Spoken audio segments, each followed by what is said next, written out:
할렐루야. 고백합시다. 공동체를 살리는 리더십. 공동체를 살리는 리더십. 네, 공동체를 살리는 리더십.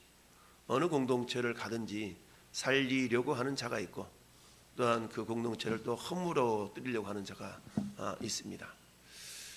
여러분, 어떤 공동체가 허물어지는 데 있어서는 외부의 적들의 침범, 침입, 협박, 위협 이런 것들도 있지만, 그러나 외부의 적보다는 내부의 적에 의해서 무너지는 경우가 많은 걸 보게 됩니다.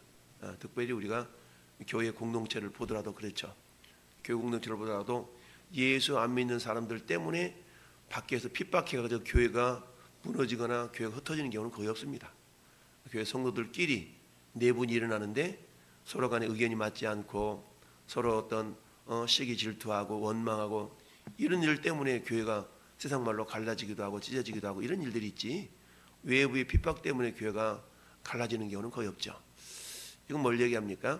한마디로 말하면 공동체가 든든히 세워져 나가는 데 있어서 그야말로 한뜻 한마음을 품는다는 것이 얼마나 중요한가라는 것을 우리가 생각해 볼 수가 있습니다.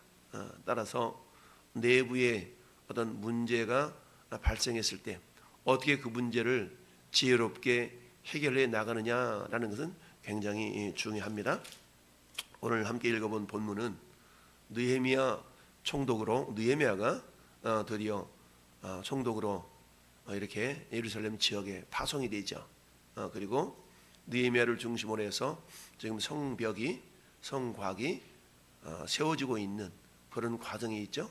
그런데 이 성벽, 성곽이 지어지는 거에 대해서 우리 어제 오후 예배 때 살펴봤던 것처럼 이처럼 산발락, 도비야, 아라비아 사람, 암몬 사람, 아스도 사람들이 그야말로 방해를 했다. 근데 이 방해하는 것들을 어떻게 잘 이겨냈는가? 먼저는 기도함으로 이겨냈다라고 우리가 묵상해 봤습니다. 근데 기도만 하는 것이 아니라 기도했다면 이제는 어때요? 기도했다면 나가서 준비를 해야 되겠죠. 기도한 대로 믿고 움직이는 겁니다. 기도만 하지 아니하고 기도한 대로 움직였다는 거. 그리고 세 번째는 격려하고 위로하되 담대하라, 두려워하지 말라 하면서 담대함을 이렇게 격려로 하면서 나가 싸우라 라고 했다는 얘기죠. 자, 이런 과정 속에서 내부적인 문제가 발생을 하게 됩니다. 그 내부적인 문제가 뭔가 봤더니 오늘 1절에 그때의 백성들이 그들의 아내와 함께 크게 부르짖어 그들의 형제인 유다 사람들을 원망했다. 여러분, 원망, 왜 원망이 됩니까?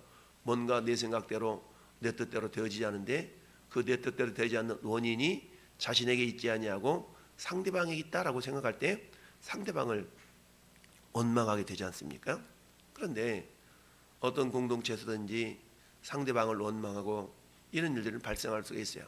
그런데 우리 교회 공동체라는 공동체 속에서의 원망이라는 것은요, 결국 공동체가 와해될 수 있는 굉장한 위험한 그런 요소가 된다는 얘기죠.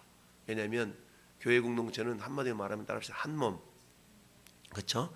교회 공동체는 우리가 보통 한 몸이라고 얘기합니다. 우리가 몸을 생각할 때는 구조가 어떻게 해요? 머리가 있고 목이 있고 몸뚱아리가 있고 이러지 않습니까? 그리고 각 지체들이 있고.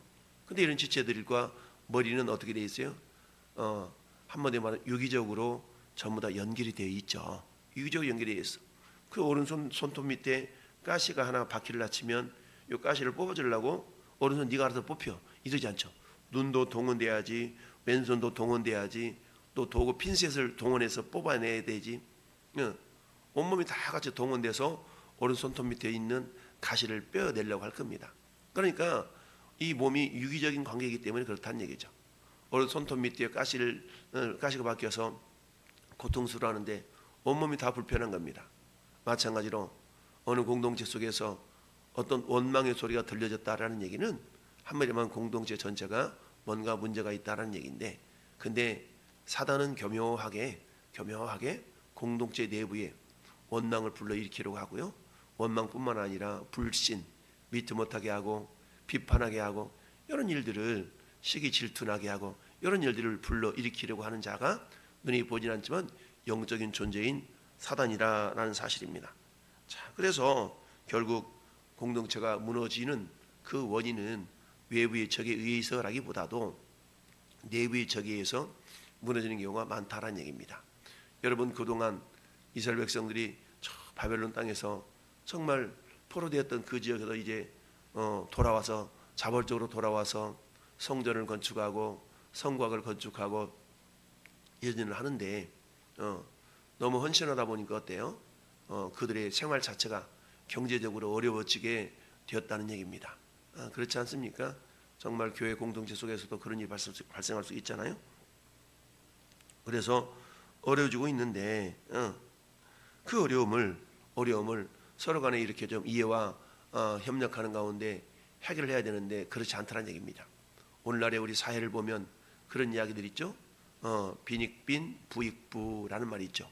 가난한 사람은 더 가난해지고 부자인 사람은 더 부자가 되는 듯한 양극화가 심해진다라는 말이 있습니다. 양극화가 심해지는 그런 모습들은 그닥 건강한 사회의 모습은 아니죠. 마찬가지로 이스라엘 공동체 역시도 양극화가 심화가 되어졌다는 얘기예요. 왜 그러냐? 그야말로 예루살렘으로 돌아와서 헌신하며 수고하는 가운데 있다 보니까 자기 자신의 삶을 돌아볼 겨를들이 많이 있지 않았어요. 그러니 어때요? 자연스럽게 먹고 살아야 되는 문제, 이런 문제에 봉착하게 되었고, 그런 가운데서 어떻게 돼요?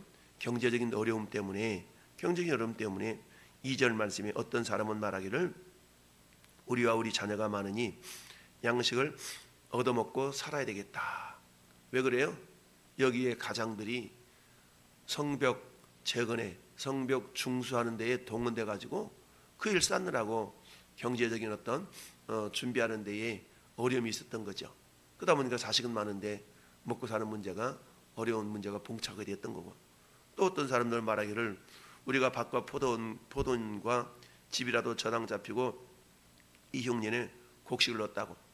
이 사람은 어떤 사람이에요? 2절보다는 조금 나은 형편이 나은 사람이죠. 그나마 밭대기라도 있으니까 밭대기라도 이렇게 좀 저당 잡히고 먹을 것을 좀 얻어야 되겠다는 사람이 있고, 4절 말씀은 어때요? 이것보다 더 심각하게 안 좋은 사람이죠.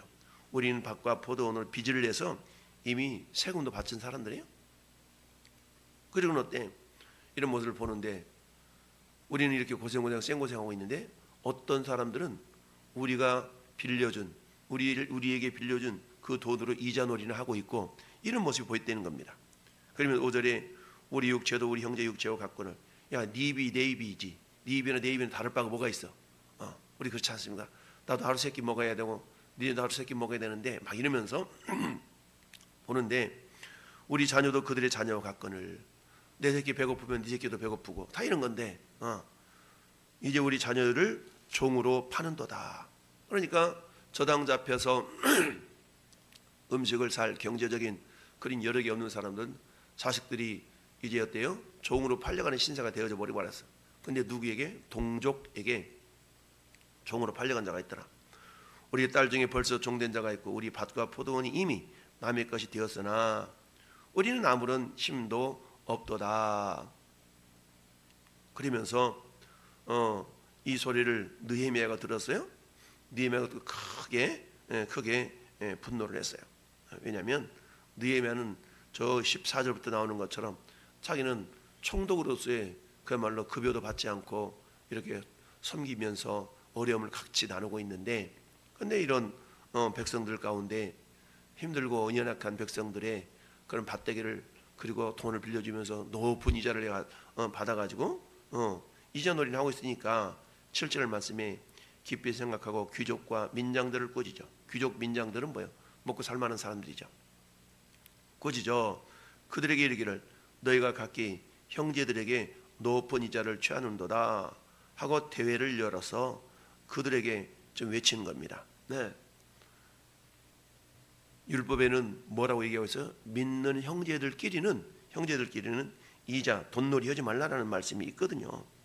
출애굽기 22장 25절 네가 만일 너와 함께한 백성 중에서 가난한 자에게 돈을 구워주면 너는 그에게 채권자 같이 하지 말며 이자를 받지 말아라. 그러니까 미림의 권속들끼리는 이자놀이 하지 말라는 얘기입니다. 이자놀이 하지 말라는 얘기죠. 이번에는 내가 시장에서는 보통 일부 한데 당신은 0.5분만 내, 그렇게 하지 말라는 얘기죠. 네. 그러니까 우리 형제자매들끼리는 돈은 거래를 안 할 수가 없지 않습니까? 거래해야죠, 당연히. 근데 어떤 심정을 하라고요? 이자를 받지 않는 심정이라는 건 뭡니까? 결국 내가 그 형제에게 내 것을 줄지언정 그런 마음을 가지고 나눌 수 있어야 된다는 얘기죠. 그러면서 출애굽기 레위기서도 마찬가지입니다. 레위기 25장도 그렇게 말씀하고 있습니다. 레위기 25장 37절에 너는 그에게 이자를 위하여 돈을 구워주지 말고 이익을 위하여 내 양식을 구워주지 말라. 너와 함께 있는 내 형제가 가난하게 되어 네게 몸이 팔리거든 너는 그를 종으로 부르지 말아라.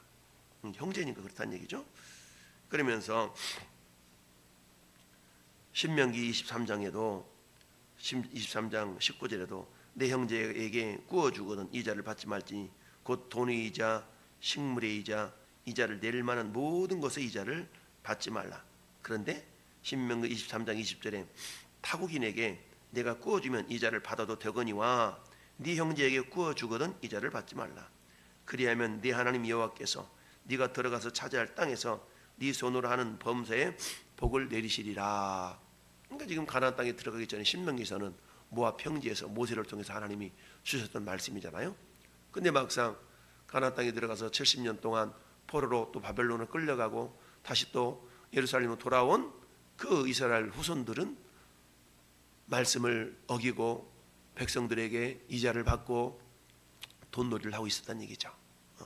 이 모습을 율법에 능한 느헤미야가 보고 족장들과 귀족들과 민장들을 꾸짖었다.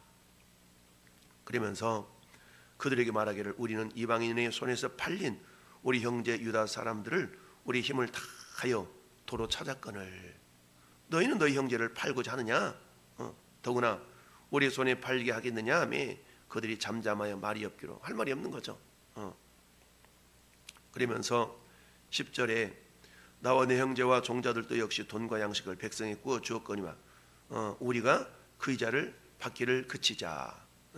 자, 오늘 우리가 그 이자 받기를 그치자. 그리고 구운 것 중에서 100분의 1을 돌려보내서 빨리 어려움을 해결할 수 있도록 하자라고 이렇게 느헤미야가 조정을 했어요. 그랬더니 그렇게 하겠다라고 백성들이 동의를 하고 맹세를 하고 말한 대로 행하였더라라는 오늘 본문의 전체적인 내용이에요. 이 전체적인 내용을 통해서 우리가 묵상해 볼 것은 뭐냐? 결국 느헤미야의 공동체를 살리는 리더십을 우리가 볼 수가 있습니다. 그러면 두 가지를 생각해 볼 수가 있는데 첫 번째는 우리가 요즘 정치계에서 들려지는 소리 중에 한 가지가 뭡니까? 선당후사라는 말이 있죠. 선당후사. 당이 먼저이고 개인이 나중이다. 이런 의미겠죠. 선당후사. 이건 오늘 본문으로 비유한다면 공동체를 먼저 생각하고 개인의 유익보다 공동체의 유익을 먼저 생각할 줄 알아야 된다. 즉 공동체 정신을 회복할 수 있어야 된다라는 얘기죠. 공동체 정신은 뭡니까? 나만, 나 홀로만, 내 것만 이게 아니죠. 공동체라는 것은 연합해서 이루어져 가는 것이 공동체죠. 아까 손톱 밑에 가시 박힌 이야기를 했지만 몸이라는 것은 공동체에 비유할 수 있어요. 몸에는 각 지체들이 있어요. 그 지체들의 역할은 뭡니까? 여러분 손이 입의 역할을 대신할 수 없잖아요. 그래서 말을 못한 경우는 물론 수화를 통해서 하긴 하지만 입이 멀쩡히 있는데 입 놔두고 손이 너 가만히 있어 내가 네 입 대신할까 이러지는 않죠. 발이 눈의 역할을 대신할 수도 없죠. 각 지체마다 나름대로 역할이 다 있기 때문에 그 공동체 의식을 회복한다는 얘기는 뭡니까? 나 한 사람은 괜찮겠지가 아니라 나 때문에 우리 공동체가 무너지지 않도록 내가 어떻게 해야 될 것인가 라는 그런 생각들을 가질 수 있어야 된다는 얘기죠. 그것은 한마디로 말하면 자신들의 이익을 먼저 챙기고자 하는 그런 어떤 모습들이 아니라 공동체의 유익을 먼저 생각할 줄 아는 그런 어떤 모습들이 그런 정신들이 있어야 된다는 얘기죠. 느헤미야는 보니까 10절 말씀이 뭐라고 그랬어요? 자, 나와 내 형제들과 종자들도 역시 돈과 양식을 백성에 구워 주었거냐 우리가 그 이자 받기를 그치자. 여러분 이 우리라는 속에는 느헤미야 자신도 포함시키고 있죠. 근데 느헤미야는 돈놀이 하는 사람이 아니거든요.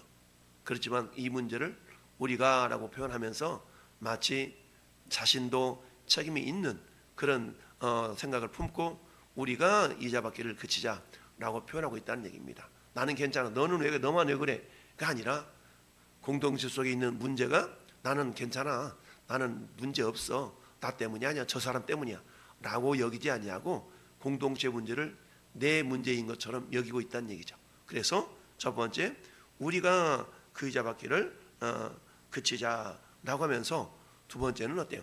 솔선수범하는 그런 모습을 보이고 있다는 얘기죠. 그래서 느헤미야의 리더십은 뭐예요? 한마디 말하면 공동체를 세우고자 하는, 공동체 정신을 회복하는 그런 리더십이었고, 그리고 두 번째는 뭐예요? 솔선수범의 리더십이다라는 얘기죠. 이 리더십은 어때요? 예수님께 찾아볼 수가 있는 거 아니겠어요? 예수님도 모든 인류를 위해서 너희는 나를 본받는 자가 되라. 예수님은 온 인류에 죄를 위하여 십자가 지시고 못 박혀 죽으신 거 아니겠습니까? 그러니까 주님의 십자가의 생을 우리가 기억한다 그러면 예수님이 제자들 향해서 누구든지 나를 따라오려거든 자기를 부인하고 자기 십자가를 지고 나를 따르라 라고 주님이 말씀하셨죠. 나를 따르라는 얘기죠. 이렇게 가라가 아니라 나를 따르라. 마찬가지로 여기는 느헤미야 한 사람의 리더십을 통하여서 공동체 어려움을 이겨내는 것을 보고 있지만, 비단 느헤미야 한 사람의 리더십뿐만 아니라 우리 모든 성도들이 가져야 될 그런 어떤 정신인 줄 믿습니다. 그래야만이 공동체가 회복된다는 얘기죠. 그것은 뭐라고요? 공동체가 먼저, 공동체 정신이 먼저 회복돼야 된다. 공동체 정신이라는 얘기는 나만, 나는, 나 홀로 이런 것이 아니라, 나가 아니라 우리의 정신이 회복될 수 있어야 된다라는 얘기요. 두 번째는 어때요? 단 사람이면 괜찮겠지, 다운 정도는 괜찮겠지가 아니라 솔선수범할 수 있는 어떤 일이 주어지면 그래 나도 가서 하리라 라고 먼저 내가 먼저 나가서 행할 수 있는 솔선수범의 그런 어떤 정신, 그런 정신들이 필요합니다. 이럴 때에 공동체가 하나 되며 사단의 유혹과 사단이 공동체를 무너뜨리려고 하는 그런 세력들을 이겨낼 수가 있을 줄 믿습니다. 오늘 하루도 꼭 교회 공동체뿐만 아니라 우리는 사회에서 어느 공동체이든지 소속되어져 살아가고 있습니다. 가정도 역시 마찬가지죠. 직장, 사업할 것 없이 모든 공동체 속에서 우리가 가져야 될 그런 어떤 생각들은, 정신들은, 공동체 정신은 내 이익을 먼저 생각하는 것이 아니라 우리 공동체의 유익을 먼저 생각할 수 있는 자.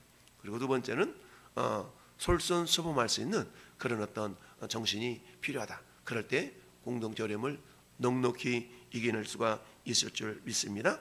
이기적인 욕심들은 이미 십자가에 다 못 박고, 여러분 갈라디아서 5장 14절처럼 그리스도 예수 사람들은 정과 욕심을 십자가에 이미 못 박았느니라 라고 말씀하고 있습니다. 이기적인 욕심, 이기적인 욕망들은 십자가에 다 못 박고 공동체를 우선할 수 있는 그런 어떤 마음들이 저와 여러분 가운데 오늘 하루도 이렇게 풍성하게 작동될 수 있기를 예수님의 이름으로 축원합니다. 아멘.